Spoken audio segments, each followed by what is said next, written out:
What do you think we should be doing right now to ensure our long-term survival as a species? So yeah, Stuart Brand. I don't know if you're familiar with him. He was the founder of the Whole Earth Catalog in the '60s, and a fascinating person. And he now runs the Long Now Foundation, which is all about long-term thinking and long-term survival of societies. And and one of his tenets is that long-term thinking. So long-term planning is where you say, I want to buy a car, and I'm going to put, $50 a week away, because I'm going to do these things and put $50 a week away until I have my down payment for my car in, 2 years or whatever it is. Long-term planning, great.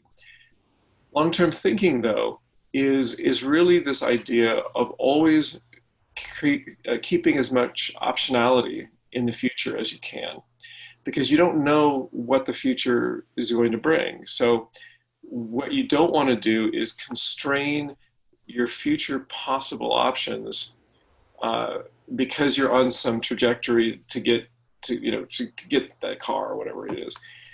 So for him, societies that survive in the long term, do things deliberately to always keep optionality, and and that is something.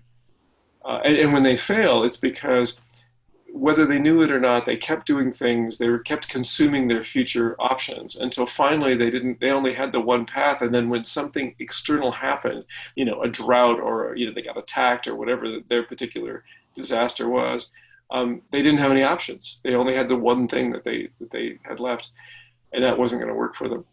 To me, sustainability is all about keeping options for that future generations, both for us in the future, but also for our descendants. Because if we consume everything in a way that doesn't allow them to have any of those options to do anything in the future, that is really concerning. That really does increase the chances of collapse.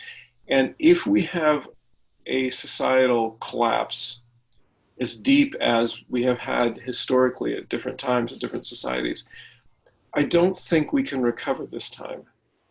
And the reason why is because the resources that we currently exploit, many of them are super hard to get to because we've consumed all the really easy to get to ones.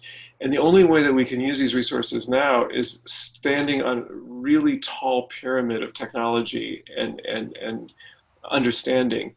And if we actually have a collapse, I'm not sure that we would, we might even know how to do it, except we don't have enough resources to actually mine that thing anymore, because to mine it requires moving whole mountains with these, we don't have those machines, and we can't build those machines because we can't get that ore, we can't. So I think that it could really be a disaster for our species if we blow this.